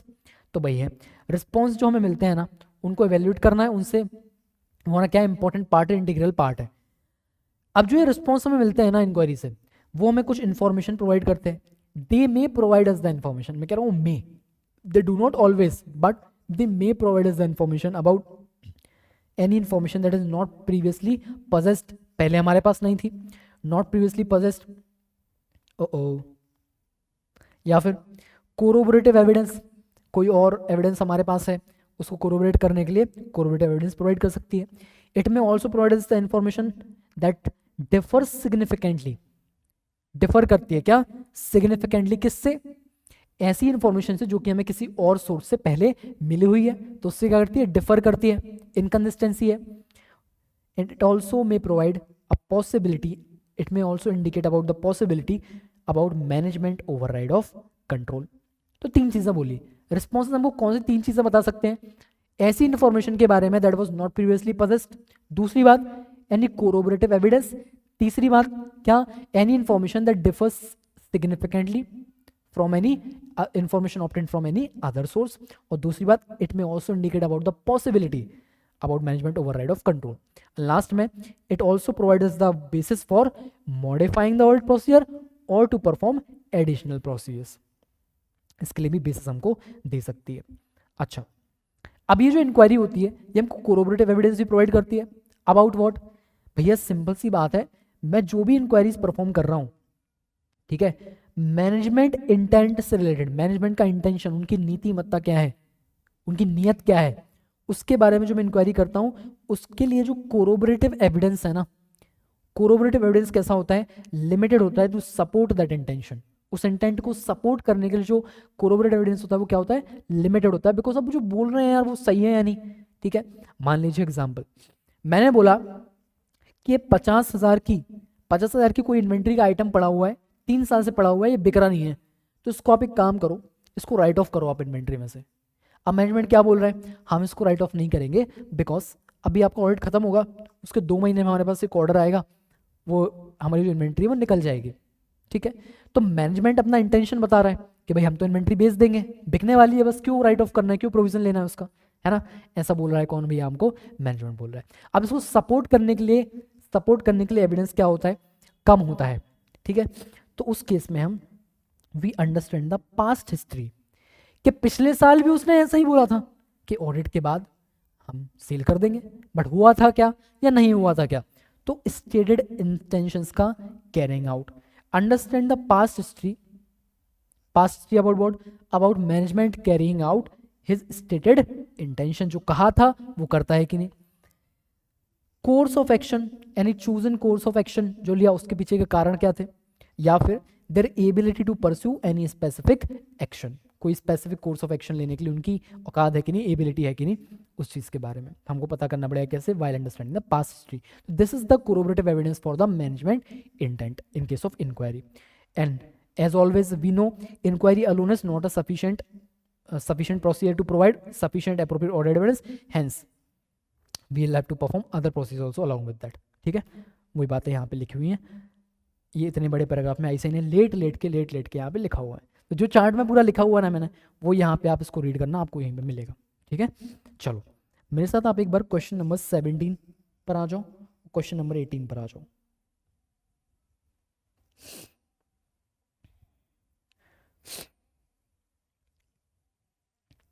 MTP May 25 में ये सवाल पूछा है। ठीक है, इसमें पूछा है identify and explain briefly the audit procedure used by the auditor, कौन से ऑडिट प्रोसीजर इस्तेमाल करें वो हमसे पूछा है। आसान सा सवाल लग रहा है मुझे कि अगर एग्जाम में 4-5 नंबर के लिए आए तो शॉर्ट आप पे बनना चाहिए। While auditing the books of accounts of ant limited, the auditor checked the complete documents and records of the company. अभी पढ़ के आया ना, इंस्पेक्शन में क्या होता था, examination of records and documents, तो इंस्पेक्शन कर रहा है क्या डॉक्यूमेंट रिकॉर्ड का, हाँ, तो ये क्या हो जाएगा, इंस्पेक्शन हो जाएगा, known as inspection।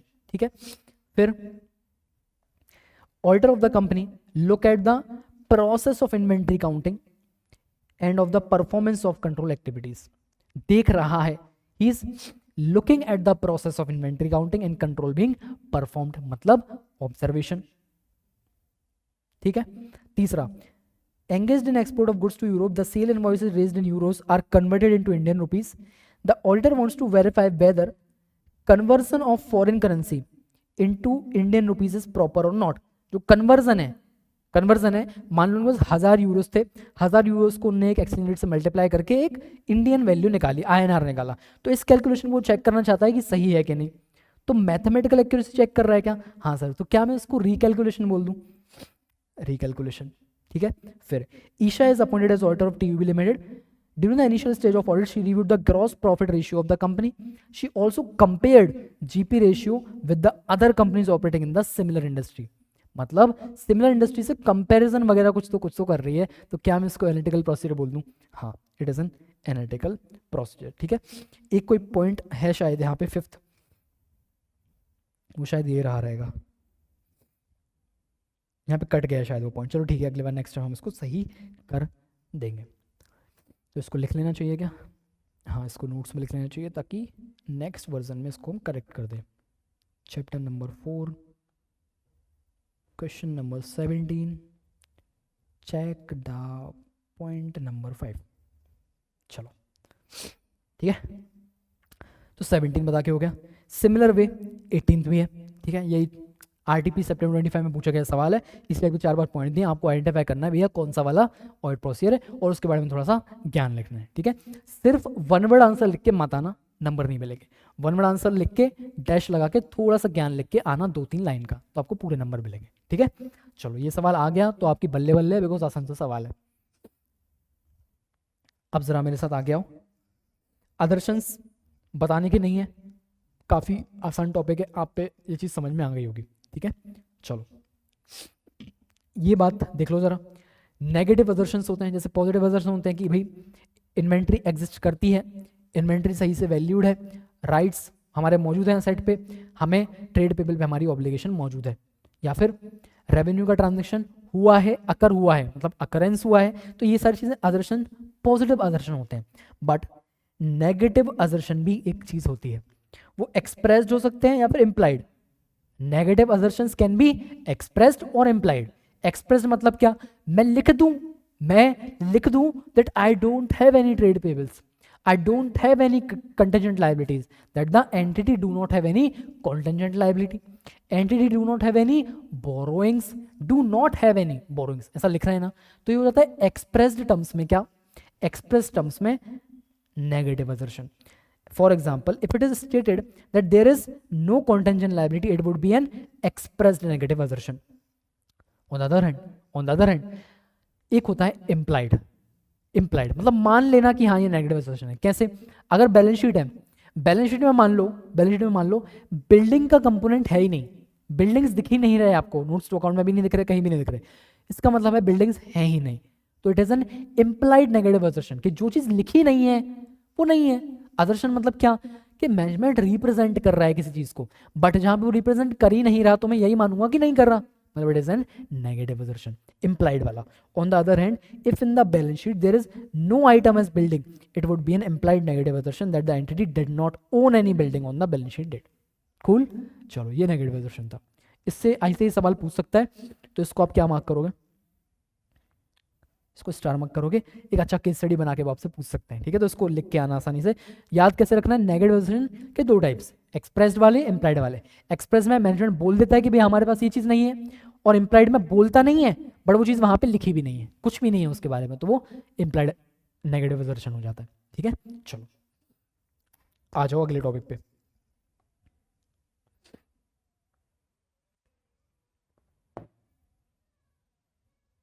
इसकी बात करेंगे, ऑडिट ट्रेल के, ठीक है। ऑडिट ट्रेल की चर्चा की जा रही है। तो बेसिकली आपको एक शब्द पता है कि लॉग। मैं आपको एक चीज दिखाता हूं, एक चीज यहां पे मैं बताता हूं, ठीक है।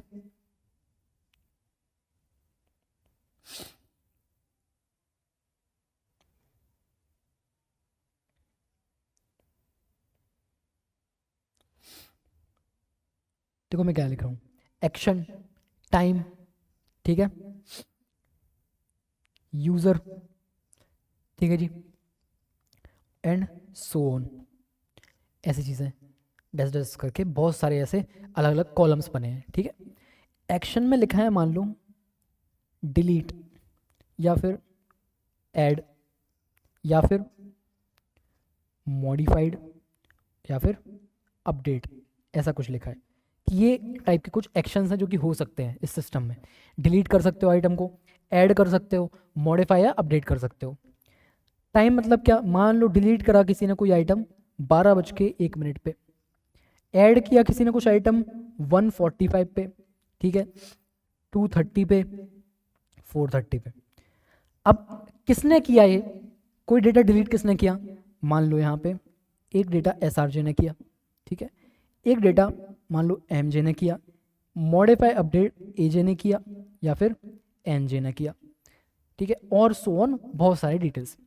तो अब अगर ये मेरा सिस्टम है कस्टमर का, कस्टमर के डेटा का, जहाँ पे एक कस्टमर का डेटा मेरा सेव रहता है सिस्टम में, उस कस्टमर डेटा में कौन ने कितने बजे लॉगिन करके क्या एक्टिविटी करी, क्या डिलीट किया, यहाँ पे एक और कॉलम आता है old values, new values.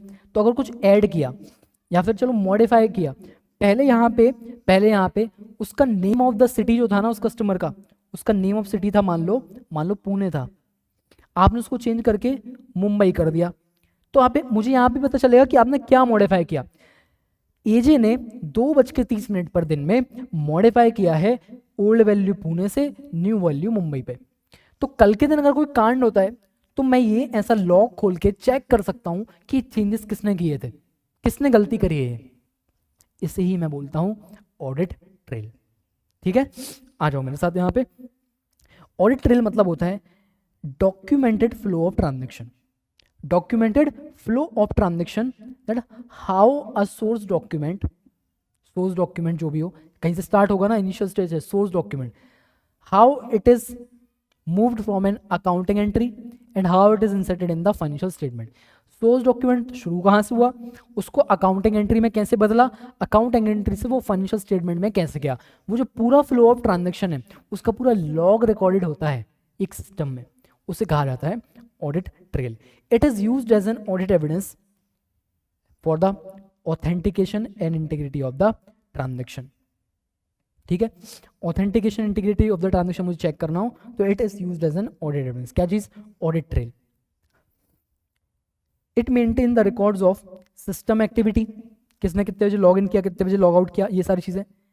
User activity, ठीक है, यूजर ने आके क्या किया, डिलीट करा, मॉडिफाई करा, ऐड करा, चेंज करा, क्या करा, वो सारी की सारी चीज़ें। सिस्टम किस सिस्टम में कितनी क्या क्या चीज़ें हो सकती हैं, जितनी भी चीज़ें उस सिस्टम में की जा सकती हैं, उन सभी चीज़ों का मिनट का एक लॉग रखना कि कौन आके उसमें क्या कर रहा है। तो it maintains the records of systems activity and user activity. ठीक है, it prepares an step by step record of accounting and trade details that can be trace to it source, है ना। तो अगर एक आउटपुट निकल के आ रहा है तो अब मुझे जानना है कि इसका सोर्स क्या था, तो मुझे सोर्स तक यदि जाना है ना, तो मैं यहाँ से लेके वहाँ तक का पूरा ऑडिट ट्रेल खोलूंगा और बैकवर्ड डायरेक्शन में जाके मैं पता कर सकता हूँ कि ट्रांजेक्शन स्टार्ट कैसे हुआ था और एंड कहाँ पे हुआ है। तो फ्रॉड वगैरह जब होते हैं ना, इन्वेस्टिगेशन वगैरह आते हैं, तो ऑडिट ट्रेल काफ़ी काम में आता है। और ऑडिट ट्रेल अभी बहुत ही ज़्यादा हॉट टॉपिक है पूरे इंडस्ट्री में। ठीक है, ये नया चीज़ है, मतलब पहले होता था बट अब इस पर कंप्लायंस करने लगे, ऑडिटर को रिपोर्ट करना पड़ता है ऑडिट ट्रेल पे, इस वजह से आपको पढ़ाने लगने लगा है। It is also called as audit logs. It act as a record keeper, किस चीज का record keeper, event, procedure and operations का। और इसका पर्पस क्या होता है, to reduce the fraud, material errors और अनऑथोराइज्ड यूज। ठीक है, तो जो ये बातें हैं, सारी बातें यहाँ पे लिखी हुई है। आ जाओ मेरे साथ। An audit trail is an documented flow of transaction, that how a source document was translated into an accounting entry, from there it was inserted into financial statement। और जो सब ज्ञान मैंने वहाँ पे चार्ट में लिखा है ना, वो सारा का सारा यहाँ पे लिखा है। ठीक है, इसको आप रीड करेंगे अपने एंड पे एक बार। अब मेरे साथ ज़रा यहाँ पर आ जाओ। Relying on the work of a management expert. थोड़ी देर पहले हम पढ़ रहे थे, वो हम एक टॉपिक पढ़ रहे थे ना, obtaining sufficient appropriate audit evidence necessary for supporting the auditor's opinion and the report। तो वहाँ पे एक पॉइंट आया था that information that is an audit evidence can be prepared using the work of management expert, by whom, by the management, and we can use it as an audit evidence।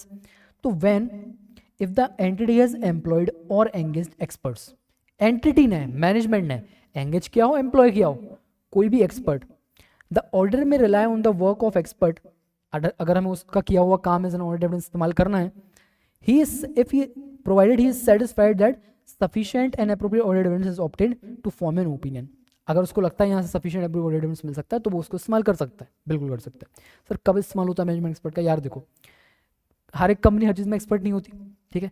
अगर किसी company के पास मान लीजिए उसको gratuity पता है क्या आपको? ग्रेचुटी एक बहुत बड़ा नंबर होता है जो अगर आप 5 साल किसी कंपनी में बिताते हो तो उसके बाद आपको पेमेंट की जाती है। तो उसकी जो लायबिलिटी का कैलकुलेशन होता है ना, उसमें काफ़ी सारे अजम्पशंस लगाए जाते हैं और वो अजम्पशंस कोई नॉर्मल बंदा नहीं बना सकता, उसके लिए आपको एक्चुअरी की ज़रूरत पड़ती है। तो मैनेजमेंट्स क्या करते हैं ना, एक्चुअरी को हायर करते हैं या फिर उनको एम्प्लॉय एंगेज करते हैं बाहर से और उनको एंगेजमेंट पे रख के उनसे बोलते हैं कि हमारी ग्रेचुटी की जो लायबिलिटी आनी चाहिए as at the balance sheet date वो आप कैलकुलेट करके दो। तो उनके वर्किंग को, उनके बनाए हुए रिपोर्ट को मैं एज ऑडिट एविडेंस इस्तेमाल करता हूं to verify the number of gratuity liability in the balance sheet. तो उसी की चर्चा यहाँ पे की जा रही है, ठीक है। तो उस केस में कहते हैं आपको इवेल्युएट करना पड़ेगा, आप उसका काम इस्तेमाल करो उससे पहले आपको इवेल्युएट करना पड़ेगा competence, capability and objectivity of that expert. Competent है कि नहीं, कैपेबल है कि नहीं और ऑब्जेक्टिव है कि नहीं, मतलब बेसिकली इंडिपेंडेंट है कि नहीं। Then obtain an understanding of the work of that expert. Independent objective in the sense कि भाई विदाउट किसी बायस के वो काम कर रहा हो, ऐसा नहीं हो कि मैनेजमेंट की तरफ लेके काम कर रहा हो तो मैनेजमेंट ने बोला कम लायबिलिटी दिखाओ तो वो कम लायबिलिटी बना के दिखाएगा, ऐसा नहीं होना चाहिए। Obtain an understanding of the work of that expert, evaluate the appropriateness of that expert work, कि भाई एप्रोप्रिएट है कि नहीं हमारे लिए, हमारे पर्पस के लिए। 3 चीज़ें, कॉम्पिटेंस, कैपेबिलिटी, ऑब्जेक्टिविटी, देखो उसके काम को समझो, understanding his work and check whether the work is appropriate for the purpose of audit.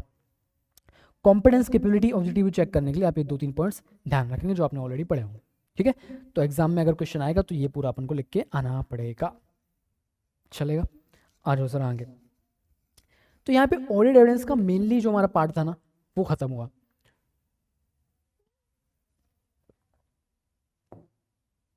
अब जो बात बचती है हमारी, ठीक है, अब बात बचती है थोड़ा सा सैम्पलिंग टाइप की बात, सैम्पलिंग करने वाली। 530 में हम करेंगे, ठीक है, लेकिन उसके अलावा भी कुछ चीज़ें जो हमें पता होनी चाहिए। अब भाई एक बात बताओ मुझे,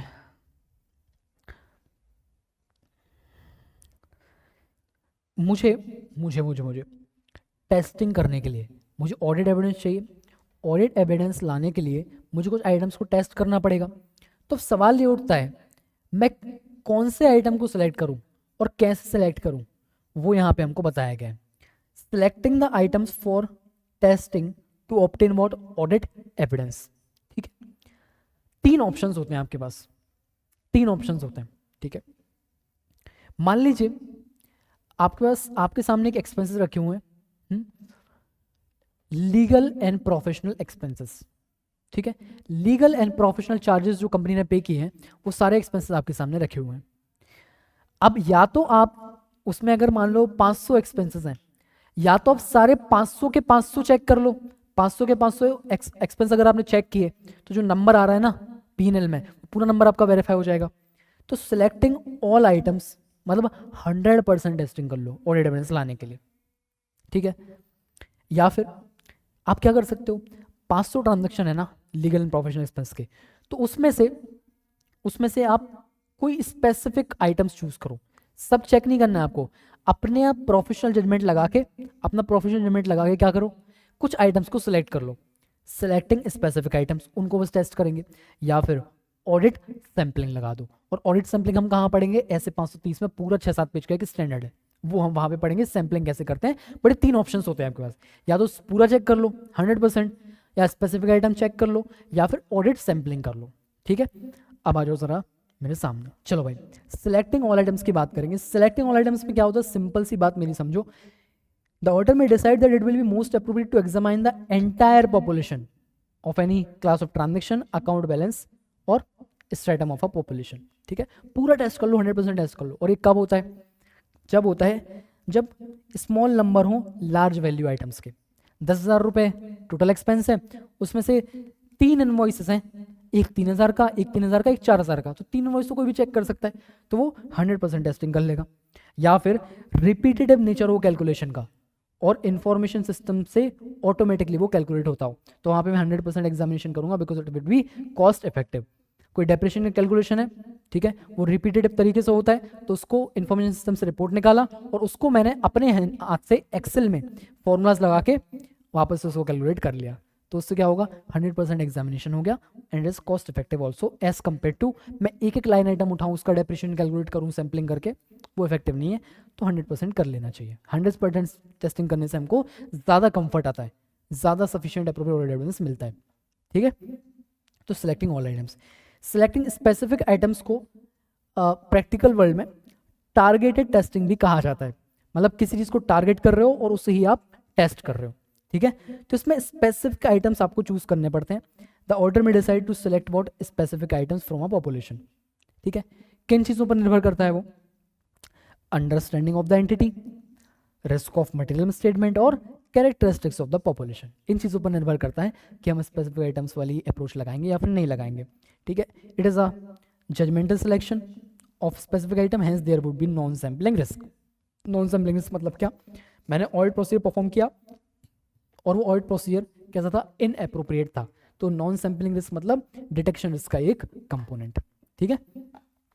स्पेसिफिक आइटम्स कहाँ यूज होते हैं, हाई वैल्यू और की आइटम्स में। हाई वैल्यू और की आइटम्स मतलब क्या, मान लो वही एक्सपेंस का एग्जांपल लेते हैं, मान लो टोटल एक्सपेंस है आपका 50,000 रुपये का, 50,000 रुपये में मान लो 50 इनवॉइसेस हैं, ठीक है, तो उसमें 5 इनवॉइसेस ऐसे हैं जिनकी वैल्यू ना 7,000, 8,000, 7,000, 8,000 ऐसी वैल्यू है, तो उससे मेरा 50,000 का पूरा 40,000 ऐसे ही कवर हो जाता है, तो मैं उन 4-5 इनवॉइसेस को ही स्पेसिफिकली सिलेक्ट करके टेस्ट कर लूंगा, because they are of high value and exhibit some other characteristics, और कोई कैरेक्टरिस्टिक्स भी हो सकते हैं, सिर्फ वैल्यू नहीं और कोई कैरेक्टरिस्टिक्स भी, ठीक है, या तो वो रिलेटेड पार्टी से रिलेटेड हो सकते हैं, ठीक है, या फिर आपको लग रहा है कि उनकी वैल्यू बहुत ज़्यादा हाई दिख रही है, आर्म्स लाइन पे ट्रांजेक्शन नहीं हुआ, इस टाइप के ट्रांजेक्शन, तो वहाँ पे आप टारगेटेड टेस्टिंग करते हो, ठीक है।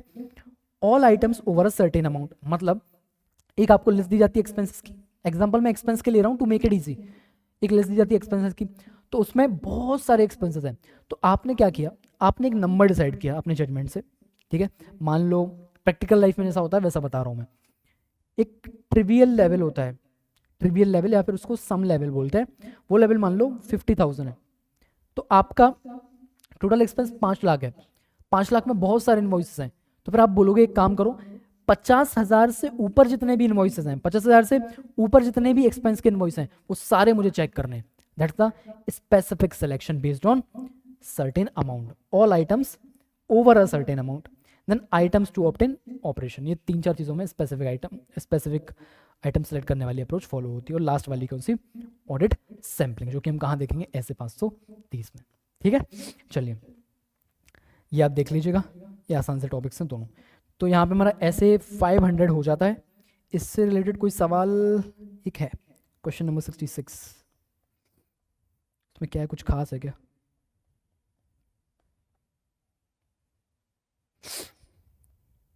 आ जाओ। State the factors that can be considered by the audit firm for selecting specific items from a population, and also state the specific items that can be included for such testing. Straight forward factual सवाल, ठीक है। कौन से factors impact करते हैं, understanding of the entity, risk of material statement, and last वाला characteristics of population, और कहाँ पे इस्तेमाल कर सकते हो उसके एग्जांपल्स यहाँ पे दिए, ठीक है। स्ट्रेट फॉरवर्ड फैक्चुअल क्वेश्चन था, प्रीवियस ईयर मतलब ICAI के क्वेश्चन में May 24 वाले पेपर में पूछा गया ये सवाल है, ठीक है। चलो, तो इसके साथ साथ ऐसे 500 मेरा हो गया, अगले स्टैंडर्ड के साथ मैं आपसे मिलूंगा अगले किसी सेशन में, तब तक के लिए as always thank you so much, bye bye and best of luck.